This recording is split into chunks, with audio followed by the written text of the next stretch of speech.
Mahir Nürnbergdə niyə qalmadı?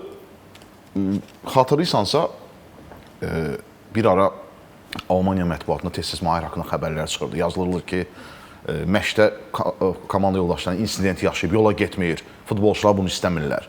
O yazılanlarda müəyyən qədər həqiqət payı var idi. Məsələ nə idi? İki tərəfli oyun olur Nürnbergdə. Mahir Alman futbolçunun ayaqları arasından topu keçirir. Futbolçu bunun üzərinə gelir ki, niyə belə eləyirsən? O tərəfdən 50 metr, o tərəfdən 60 metr, o tərəfdən qapıçı gəlir. O da Almandır. O da Mahirin üzərinə gəlir. O belə bir də Mahir baxır ki, 3-4 Alman futbolçu amma bunun üzərinə yeriyirlər. Heç nə bir topu rəqibin ayağının arasından keçirib. İki tərəfli oyundur.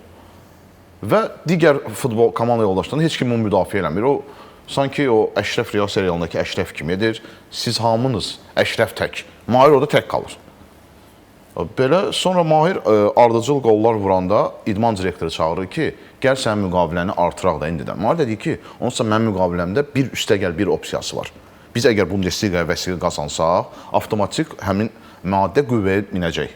Yox, deyir ki, gəl indidən artıraq. Çünki həmin vaxt artıq Mahir ardıcıl qollar vururdu. İstəyirdilər bunu. Klubla əlaqə saxlayıb maraqlanırlar. İdman direktoru Mahirə deyir ki, mən sənə söz verirəm, sən müqaviləni artır, mən səni yayda Bundesliga satacam. Mahir agenti ilə menecerindən məsləhətləşir. Menecer deyir ki, o ehtiyac yoxdur. Onsuz da sən qolları vurursan, bu performansını davam elətdirirsən, onsuz da sən Bundesliga gedəcəksən, maraqlanan klublar olacaq. Komanda daxilində ən çox maaş alan Mahir idi. Amma necə? Nürnbergdə maaşlar çox aşağıdır. Məsələn, Mahir Lexdə, Polşada, Legiyada, Dinamo Zagrebdə Nürnbergdəkindən çox alırdı. Amma Nürnbergdə maaşlar o qədər azdır ki, Mahirin elə bir ən çox maaş alan futbolçu olması digər komanda yoldaşlarını biraz da qıcıqlandırırdı.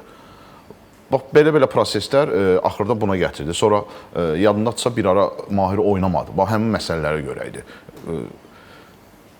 Komandada məşqdə nə olurdusa, hətta quş da uçanda kicker yazırdı, bil yazırdı. Klubdan Mahirlə bağlı nə olursa xəbərlər tirajlanırdı Almaniya mətbuatına. Və belə bunlar yığıldı. Mahir israrlı şəkildə dedi ki, mən Nürnbergdə gedirəm.